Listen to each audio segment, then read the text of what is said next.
Overall గా చెప్పాలంటే ఎన్ని ఎదవేషాలు వేయడానికైనా ఆయన ఎదవపనులు చేయడానికి కూడా రెడీ అయిపోతుంది. అంటే ఎలాగో ఓడిపోతామని భయం వేసి ఎలాగైనా గెలవాలి, మళ్ళీ ఎలాగైనా రాష్ట్రాన్ని ఇప్పుడు నాశనం అయినట్టుగా కాకుండా ఇంకా నాశనం చేసేయాలి, ఇంకా ఈ రాష్ట్ర ప్రజల భవిష్యత్తుని నాశనం చేసేయాలన్న దృఢ సంకల్పంలో ఈరోజు ఎన్ని అంటే దాన్ని ఏమన్నా దిగజారుడు రాజకీయాలు చేయడానికైనా సిద్ధపడడం చూస్తా ఉంటే నిజంగా ఒక పక్క నవ్వొస్తుంది, ఒక పక్క ఇలాంటి వాటిన 5 సంవత్సరాలు ఈ రాష్ట్రం భరించింది, ఇంకో 2 నెలలు భరిస్తుంది అని అనుకోవడానికి కూడా ఒక ఇబ్బందిగానే అనిపించింది.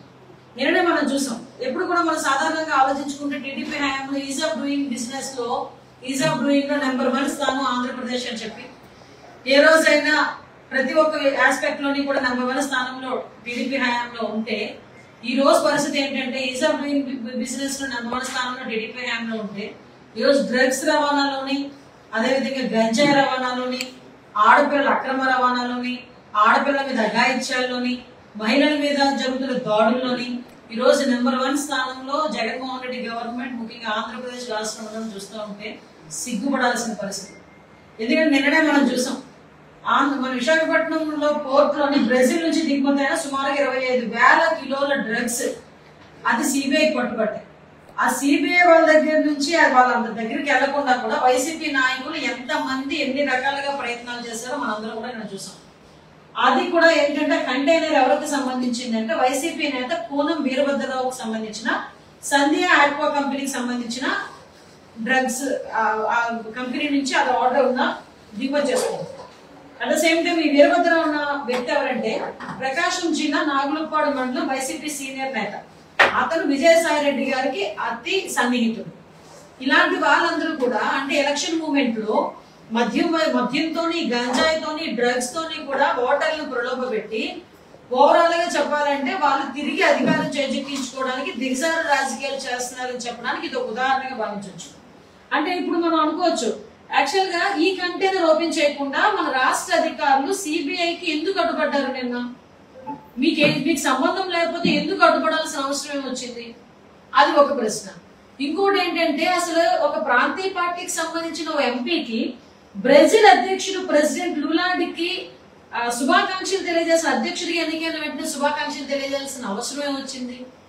విజయసాయి రెడ్డి గారు అతను కరెక్ట్ గా విజయసాయి రెడ్డి గారు 2 ఏళ్ల క్రితం బ్రెజిల్ అధ్యక్షుడిగా ఎన్నికైన ప్రెసిడెంట్ లులాడ్ సిల్వాకి శుభాకాంక్షలు కూడా తెలియజేశారు. అంటే బ్రెజిల్ కి ఇక్కడ విజయసాయి రెడ్డికి, ఇక్కడ బ్రెజిల్ కి, ఇక్కడ ఉన్న వైసీపీ నాయకులకి మధ్యలో ఏంటి అంత సత్సంబంధాలు ఏంటి? అంటే ఇప్పుడు విషయం ఏంటంటే కొన్ని వేల కిలోల సంబంధించిన వేల కిలోలు ఈ రోజు గంజాయి పట్టుబడతా ఉంటే దాని గురించి మాట్లాడండి అంటే దాని గురించి మాట్లాడారు. అసలు దాని గురించి ఎక్స్ప్లెనేషన్ ఇవ్వాల్సిన అవసరం ఈ రోజు ముఖ్యమంత్రికి ఉంది. కనీసం ముఖ్యమంత్రి దాని గురించి ఎవరు కూడా మాట్లాడే పరిస్థితులు ఈ రోజు కనిపించట్లేదు. ఎందుకంటే వాళ్ళు ఇన్వాల్వ్ అయింది కూడా ఆల్మోస్ట్ అందరూ కూడా వైసీపీ నాయకులే. కాకపోతే వీళ్ళకి ఒక పాంప్లెట్ ఛానల్ ఒకటి ఉంది, సాక్షి ఛానల్. ఆ సాక్షి ఛానల్ బేస్ చేసుకుని ఇంకా ఆటోమేటిక్ గా తెలుగుదేశం పార్టీ అనేసరికి ఒక చౌదరి పేరు ఏదో ఒకటి పెట్టేసి హెడ్డింగ్ పెట్టేసి పెట్టడం వీళ్ళకి అలవాటు. సో నిన్న ఆల్రెడీ సాక్షి ఛానల్స్ లోని వీటిలో నేను కూడా వాళ్ళ తాలూకా సోషల్ మీడియాలో చూస్తే ఒక కోటయ్య చౌదరి అనే పేరు పెట్టేసి అతను పురంధరేశ్వర గారికి సంబంధించిన వ్యక్తి, వాళ్ళకి సంబంధించిన వ్యక్తి, వీళ్ళకి సంబంధించిన వ్యక్తి అని చెప్పేసి వాళ్ళు రకరకాలైన సోషల్ మీడియాలో తప్పుడు కథనాలు ప్రచురించడం మొదలు పెడుతున్నారు. అండ్ నాకు అర్థం కాని ఏంటంటే వీళ్ళు సోషల్ మీడియాలో తప్పుడు కథనాలు ప్రచారం చేయడమా, సోషల్ మీడియాలో వచ్చిన వార్తలు నమ్మడమా అన్నది పక్కన పెట్టి ఈ రోజు అసలు క్లియర్ కట్ గా నిన్న మీ రాష్ట్ర అధికారులు ఎందుకు ఆ సిబిఐకి అడ్డుపడ్డారు, అది ఓపెన్ చేయించేటప్పుడు, కంటైనర్ ఓపెన్ చేయించేటప్పుడు దానికి సమాధానం చెప్పే దమ్ము ఇక్కడ ఎవరికైనా ఉందా? ఇవన్నీ కాకుండా సోషల్ మీడియాని వేదికగా చేసుకుని కంటెస్టెడ్ క్యాండిడేట్స్ ని కానీ, అదేవిధంగా టీడీపీలో ఉన్న మెయిన్ నాయకులు కానీ, పవన్ కళ్యాణ్ గారిని కానీ, జనసేన నాయకులు కానీ, బీజేపీ నాయకులు కానీ ఎందుకు మీరు టార్గెట్ చేసి మోరల్ గా డిస్కరేజ్ చేయడానికి అంటే అబద్ధపు ప్రచారాలు ఎందుకు మీరు చేస్తున్నారు? ఇక్కడ చూసుకుంటానండి ఎంత దారుణమైన సిచ్యువేషన్స్ అంటే పాయకరావుపేటలో పోటీ చేస్తున్నది రెండోసారి నేను పోటీ చేస్తున్నాను. పాయకరావుపేటలో ఒక ఆడపిల్లని, ఒక దళిత మహిళని పోటీ చేస్తున్నాను. నీకేమైనా దమ్ము ఉందా? పోటీలో నిలబడే వ్యక్తిని గెలిపించుకోవడానికి ట్రై చేయి. లేదు, నీ ఓటు బ్యాంక్ ఎలా పెంచుకోవాలి, నీ జాయినింగ్స్ ఎలా చేసుకోవాలి, రాజకీయం ఏం చేసుకోవాలి. దిగజారుడు రాజకీయం, నీచ రాజకీయం. ఎంత నీచం అంటే వీళ్ళు తప్పుడు వార్తలు ప్రచురితం చేస్తారు అని చెప్పడానికి, దేన్నైనా అబద్ధపు ప్రచారం చేయడానికి సిద్ధపడతారని చెప్పడానికి, జనాల్ని కూడా ఇలాంటి అబద్ధపు ప్రచారాలతో నమ్మించడానికి ప్రయత్నం చేస్తున్నారని చెప్పడానికి ఇది ఒక బెస్ట్ ఉదాహరణకి చెప్పొచ్చు. మొన్న 20వ తారీఖుని పాయకరావుపేటలో లక్కీ షాపింగ్ మాల్ ఓపెనింగ్ జరిగింది. ఆ రోజు వాళ్ళందరూ కూడా నాతో పాటు వైసీపీ నాయకుల్ని, ఆ రోజు ఎంపీ సత్యవతమ్మ గారిని కూడా పిలిచారు. ఆ రోజు అదే విధంగా చాలా మందిని అనసూయ, సినీ యాక్టర్ అనసూయ గారిని పిలిచారు. అదే విధంగా అదే రోజు మనకి సంబంధించి కొంతమందిని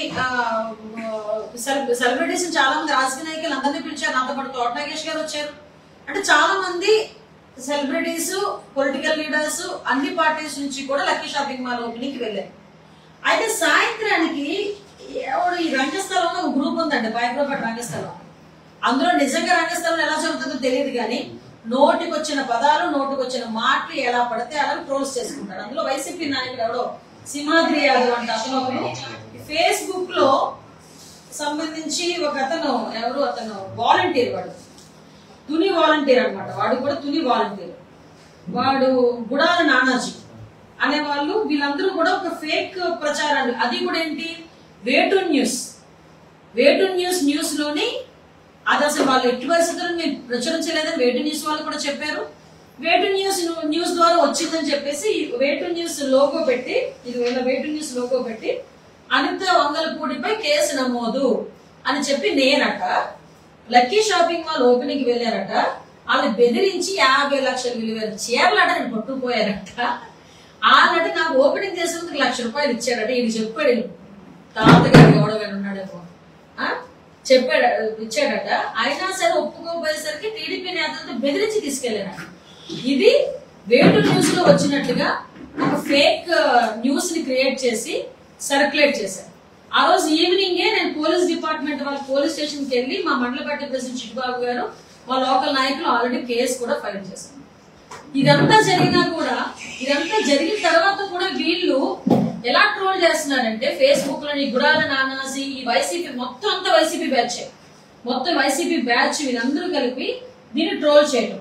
ఎవడో భీమవరం వైసీపీ, ఖవాజా షాహెక్ వాళ్ళు వీళ్ళంతా కూడా దీన్ని ప్రచురణ చేయడం సోషల్ మీడియాలో పెట్టారు. మొన్నే సజ్జల భార్గవ రెడ్డి ఇలా గుండెల మీద చేసుకొని మరి చెప్పాడు, మాకు ఎట్టి పరిస్థితుల్లోనే ఆడవాళ్ళ మీద మేము సోషల్ మీడియాలో తప్పుడు కథనాలు మేము ప్రచురించము, అలాంటి సంస్కృతి మాకు లేదు అని సజ్జల భార్గవ రెడ్డి గుండెల మీద చేసుకొని మరి చాలా యాక్టింగ్ చేసి మరి చెప్పాడు. అలాంటి మరి ఈ రోజు ఏ సమాధానం చెప్తారు? అసలు నాకు అర్థం కానిది ఏంటంటే, ఒక అనిత వంగల్ ఒక ఎక్స్ఎమ్మెల్యే మీద కేసు పెడితే ఆ షాపింగ్ మాల్ బయటకు వచ్చి మాట్లాడ్డా, పోలీస్ డిపార్ట్మెంట్ వాళ్ళు బయటకు వచ్చి ఒక మాట చెప్పరా? పోలీస్ డిపార్ట్మెంట్ వాళ్ళ దగ్గర ఒక కేసు లేదు, సోషల్ మీడియా షాపింగ్ మాల్ వాళ్ళ దగ్గర కేసు లేదు. నేను అక్కడికి వెళ్లేసరికి సుమారుగా మీలో సగం మంది, అంటే పత్రికా విలేకరులు సగం మంది ఇంకా అక్కడే ఉన్నారు. నేను మీరందరూ అక్కడ ఉండగానే నేను మళ్ళీ వచ్చి కారు ఎక్కాను.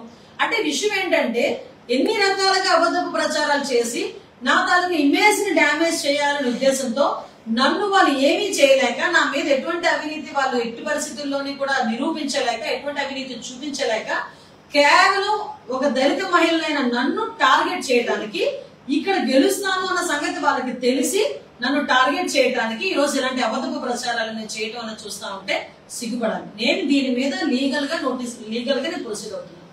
దీని మీద పరువు నష్ట దావా వేస్తాను. అట్ ద సేమ్ టైం ఎవడైతే వాలంటీర్ ఉన్నాడో వాడు ఈ న్యూస్ ని ఎవడైతే ఫార్వర్డ్ చేసాడో వాళ్ళందరికీ కూడా ఎలక్షన్ కమిషన్ కి వాళ్ళన్నిటి మీద కూడా నేను రిపోర్ట్ ఇవ్వబోతున్నాను. ఎందుకంటే మీలాంటి రాజకీయాలు నేను చేయను. మీ నాయకుడు వాడుకొని వదిలేసి తల్లిని చెల్లిని కూడా రోడ్డు మీద పంపించేసినట్టు, లేకపోతే ఎవడు పడితే వాడిని బెదిరించి డబ్బులు లాక్కున్నట్టు, సీఎం కుర్చీ గురించి సొంత బాబాయిని హత్య చేయించినట్టు అలాంటి రాజకీయాలు మేము చేయలేం. మేము ఎథికల్ గా ఉంటాం, ఎథికల్ గా రాజకీయం చేస్తాం. ముఖ్యంగా నేను ఈ రోజు ఎవడో మన సాక్షి పేపర్ లో రాసిన డైరెక్ట్ చెప్తున్నా, ఆ రోజు కూడా మాట్లాడడం అవడ 600 కోట్లు నేనట అవినీతి చేశానని చెప్పి రాశారు సాక్షి పేపర్ లో. 600 కోట్లు వినడానికి సౌండింగ్ చాలా బాగుంది, కానీ 600 కోట్లు నేను అవినీతి చేశానని సాక్షి పేపర్ మెయిన్ పేపర్ లో రాసుకోగలిగితే 4 సంవత్సరాలు 9 నెలలు ఏం పీకో? నా మీద అవినీతి ఏదో చేశానని చెప్పి మాట్లాడినప్పుడు నువ్వు నా మీద ఎంక్వైరీ చేయొచ్చు కదా, నేను ఏ అవినీతి చేశానో చూపించవచ్చు కదా. ఈ 4 సంవత్సరాలు 9 నెలలు ఊరుకొని ఈ రోజు ఎలక్షన్స్ లో నేను ఇక్కడ పోటీ చేస్తున్నానని సంగతి తెలిసి అన్ని సర్వేల్లో నేను గెలుస్తానన్న సంగతి నీకు తెలుసుకొని ఈ రోజు నా మీద బురజలే ప్రయత్నం చేయడానికి ఈ రోజు ఇలాంటి ప్రయత్నాలు చేస్తున్నావు. నేను దమ్ము కూర్చుంటాను. నేను అడ్రోడ్ సారిపల్లి పాలెం నా ఇల్లు, ఇక్కడే కూర్చుంటా. నువ్వు నా మీద ఏ అవినీతి ఆరోపణలు చేస్తున్నావు, ఏ అవినీతి నన్ను నిరూపించాలనుకున్నావు, నిరూపించి ట్రై చేయ ఒకసారి. నేను ధైర్యంగా ఈరోజు ప్రజల మధ్యలోకి వెళ్తున్నా. నేను ఈ ఊరికి ఇది చేశాను, నీ గ్రామానికి ఇది చేశానని చెప్పి ధైర్యంగా నేను ముందుకు వెళ్తున్నా. నేను ఎక్కడికి పారిపోలేదు. నేను ఆ రోజు చంద్రబాబు నాయుడు గారి ఆదేశాల వరకు కొవ్వూరు వెళ్ళి నేను పోటీ చేసి వచ్చిన మళ్ళా తిరుగుదబాలు నేను ఇక్కడే కూర్చున్నా. 3 సంవత్సరాల నుంచి ఇక్కడే రాజకీయం చేస్తున్నా. నేను అఫీషియల్ గా 3 సంవత్సరాల క్రితమే నేను ఇన్ఛార్జిగా తెచ్చుకొని రాజకీయం చేస్తున్నా. ఈ రోజు నా మీద చేయడానికి, నా మీద ఆరోపణ చేయడానికి, నన్ను నిరూపించడానికి ఏమీ లేక చీరలు పట్టుకెళ్ళింది, లేకపోతే బెదిరించింది. ఏదైనా కొంచెం ఆలోచన చేసి చేయండి, ఎవడ నమ్మేటట్టు చేయండి. అంతే తప్పించి ఎప్పుడు అంటే మనిషి నోటికి అన్నం తినేవాడు ఎవడు దీన్ని నమ్మడం. కానీ ఈ రోజు ఎలక్షన్ టైంలో ఒక వాలంటీర్లు స్థాయిలో ఉన్న వ్యక్తులు కొంతమంది నా మీద ఇలా బురజల్లే ప్రయత్నం చేస్తున్నారు కాబట్టి వాళ్ళ మీద చర్యలు తీసుకోవాల్సిందని ఈసీకి పెడతా. ఒకటి చెప్తున్నా వాలంటీర్లకి కూడా, ఈ రోజు మీరు వాలంటీర్లు మీరు ఏదో అనుకుంటున్నట్టున్నారు. ఈ 5 సంవత్సరాలు అయిన తర్వాత కనీసం మీ రెజ్యూమ్ లో రాసుకోవడానికి వాలంటీర్ ఉద్యోగం ఇస్తే అని రాసుకుంటే మీ జీవితాలు కూడా ఉండవు. లేకపోతే ఏ ఉద్యోగానికి వెళ్ళాలన్నా ఈ 5 సంవత్సరాలు చేసే మీ వాలంటీర్ ఉద్యోగానికి ఏదో జగన్మోహన్ రెడ్డి మీకు 5,000 ఇచ్చాడు. నిన్న మొన్న మీ అందరికీ తెలిసిందే, ఇక్కడ లోకల్ ఎమ్మెల్యే కూడా ప్రతి ఒక్క వాలంటీర్కి 5,000 పంచాడు. ఆ సంగతి ఏదో పేపర్లో చూస్తే కాదు, వాలంటీర్లో చెప్తున్నారు బయటకు వచ్చి మాకు 5,000 ఇచ్చారని. ఆ 5,000 కక్కుర్తుపడ్డారంటే మీ జీవితాలు నాశనం అయిపోతుంది. ఎందుకో తెలుసా, ఈ 5,000తో అయిపోయింది. రేపు పొద్దున్న వాలంటీర్ అని పేరు చెప్తే కనీసం ఏ కంపెనీ వాడు కూడా మీకు ఉద్యోగం కూడా ఇవ్వడానికి సిద్ధపడట్లా. ఈ రోజు మీరు అంత చించుకుంటున్నారు. ఈ రోజు మీ మీద ఎవడో ఒక కేసు పడితే రేపు రక్షించేవాడు అవడం ఉండట్లేదు మీకు. కాబట్టి ఇప్పుడు ఆల్రెడీ ఎలక్షన్ కోడ్ వచ్చింది. యాజ్ పర్ ఎలక్షన్ నామ్స్ ప్రకారం మీరు కూడా పనిచేయండి. అలా ఉంటే ఫర్దర్ గా మీకు ఒక భవిష్యత్ అయినా ఉంటుంది. లేదు జగన్మోహన్ రెడ్డి మీ గురించి మీరు గుడ్లు చింపేసుకుంటాము, నేను నోటుకు వచ్చినట్టు మాట్లాడతాము, నోటుకు వచ్చినట్టు రాస్తాము అనుకుంటే కనుక డెఫినెట్ గా మీ జీవితాలు పనంగా పెట్టే పరిస్థితి మాత్రం కనిపిస్తుంది. ఎందుకంటే మీరు రేపు పొద్దున్న ఏ జాబ్ చేయాలన్నా కూడా మీ మీద పడ్డ కేసుల వల్ల మీకు జాబ్స్ కూడా వెళ్ళలేదు. నేను మీకు ఒక అక్కగా చెప్తున్నా, మీకు ఒక సొంత అక్క అయితే ఎలా చెప్తా మీకు బుద్ధి చెప్తుందో అలా నేను చెప్తున్నా. దయచేసి మీ పని మీరు చేసుకోండి, అందులో నుంచి పాలిటిక్స్ చేయకండి.